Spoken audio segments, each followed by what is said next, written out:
Bismillahirrahmanirrahim. Assalamualaikum warahmatullahi wabarakatuh. Alhamdulillahirabbil alamin wa bihi nasta'inu ala umuri dunya waddin wassalatu wassalamu ala asrafil anbiya'i wal mursalin wa ala alihi wa sahbihi ajmain. Amma ba'du. Bagaimana kabar kalian anak-anak pada pagi hari ini? Semoga kalian sehat walafiat dan semoga kalian mendapatkan ridho oleh Allah Subhanahu wa taala agar kita bisa melakukan pembelajaran pada pagi hari ini. Sebelum kita memulai pembelajaran kita pada pagi hari ini, marilah kita membaca basmalah. Bismillahirrahmanirrahim. Sebelumnya, perkenalkan nama Bapak, yaitu Muhammad Wisnu Maulana Dayar Sanjaya Putra Samudra. Kalian bisa memanggil Bapak Wisnu. Dan Bapak merupakan mahasiswa PPL 1 dari UIN Antasari Banjarmasin. Adapun tujuan pembelajaran pada pagi hari ini yaitu yang pertama, siswa mampu menjelaskan pengertian tentang akikah. Yang kedua, mengetahui hukum dan syarat akikah dengan baik. Yang ketiga, dapat menjelaskan jenis dan syarat hewan akikah dengan benar. Yang keempat, dapat menjelaskan waktu pelaksanaan akikah. Dan yang terakhir, dapat mempraktekkan tata cara pelaksanaan akikah. Dan dapat menjelaskan hikmah akikah.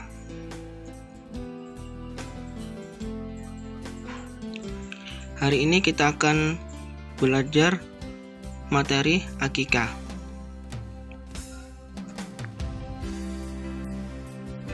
Sudahkah kalian tahu apa itu akikah? Pasti semuanya sudah tahu ya. Pada hakikatnya, bayi merupakan salah satu karunia Allah Subhanahu wa taala kepada pasangan suami istri. Islam mengajarkan bagaimana wujud rasa syukur atas karunia tersebut dengan menyembelih hewan akikah. Definisi akikah secara bahasa yaitu bulu atau rambut yang tumbuh di kepala bayi. Sedangkan secara istilah, penyembelihan hewan tertentu dengan syarat dan ketentuan tertentu sebagai bentuk rasa syukur atas kelahiran seorang anak. Hukum dan dalil. Untuk hukum pada akikah yaitu sunnah muakkad, sunnah yang sangat dianjurkan. Karena para ulama berpendapat bahwa hukumnya sunnah. Hal tersebut sesuai dengan pandangan mayoritas ulama, seperti Imam Syafi'i, Imam Ahmad, dan Imam Malik. Akan tetapi, menurut Sayyid Sabiq, pengarang Fiqhus Sunnah, mengategorikannya sebagai sunnah muakkad. Ini artinya bagi orang tua yang dikaruniai bayi ditekankan untuk melaksanakan akikah, meskipun ia dalam kondisi yang sempit. Hal itu didasarkan pada pandangan bahwa Nabi SAW dan para sahabatnya juga melaksanakannya.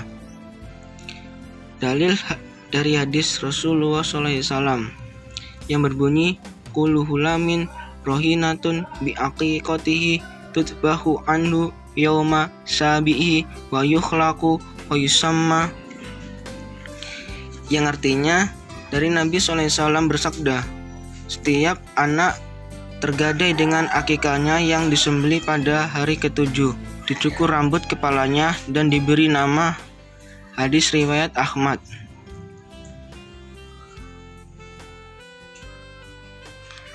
Untuk syarat dan ketentuan akikah.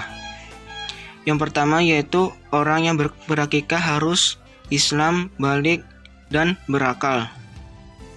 Kemudian mampu menyediakan hewan tanpa hutang. Syarat hewan akikah yaitu cukup umur 1 tahun lebih, kemudian sehat, yang terakhir tidak cacat. Jika bayi laki-laki itu akikahnya 2 ekor kambing atau domba. Jika bayinya itu perempuan, maka akikahnya itu 1 ekor kambing atau domba. Waktu pelaksanaan yaitu pada hari ke-7 dari kelahiran bayi jika mampu. Jika tidak mampu boleh hari ke-14, 21 atau di saat ada kemampuan dari orang tua Pembagian daging akikah. Daging akikah dibagikan dalam keadaan sudah dimasak, kemudian dibagikan kepada tetangga dan sanak keluarga. Hikmah akikah. Adapun hikmah dalam akikah yaitu yang pertama, menghidupkan sunnah Rasulullah SAW, kemudian membebaskan anak dari ketergadaian, kemudian perlindungan dari gangguan setan. Selanjutnya, sebagai bentuk syukur kepada Allah SWT, menambahkan rasa cinta anak kepada orang tua, dan yang terakhir, menjalin hubungan yang baik atau silaturahmi dengan tetangga dan karib kerabat. Kesimpulan pada pembahasan kita pada pagi hari ini tentang akikah, yaitu kesimpulannya secara bahasa, akikah merupakan bulu atau rambut yang tumbuh di kepala bayi. Kemudian secara istilah, penyembelihan hewan tertentu dengan syarat dan ketentuan tertentu sebagai bentuk rasa syukur atas kehadiran seorang anak. Kemudian mengenai hukum akikah, para ulama berpendapat bahwa hukumnya adalah sunnah. Hal tersebut sesuai dengan pandangan mayoritas ulama seperti Imam Syafi'i, Imam Ahmad, dan Imam Malik. Akan tetapi menurut Syahid Sabiq, pengarang Fiqh Sunnah, mengategorikan sebagai sunnah muakkad. Ini artinya bagi orang tua yang dikaruniai bayi ditekankan untuk melaksanakan akikah meskipun ia dalam kondisi yang sempit. Hal itu didasarkan pada pandangan bahwa Nabi SAW dan para sahabatnya juga melaksanakannya. Akikah dilaksanakan pada hari ke-7 dari kelahiran anak.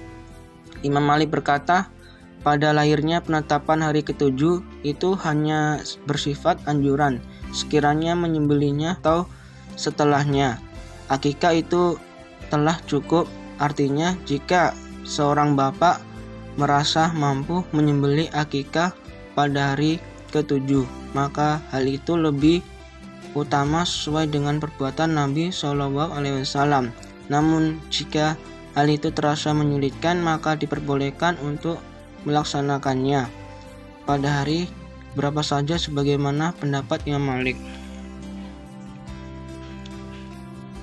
Demikian pembahasan singkat kita hari ini tentang akikah. Marilah kita membaca doa kafaratul majelis. Subhanaka wa bihamdika asyhadu alla ilaha illa anta astaghfiruka wa atubu ilaik. Akhirul kalam, wassalamualaikum warahmatullahi wabarakatuh.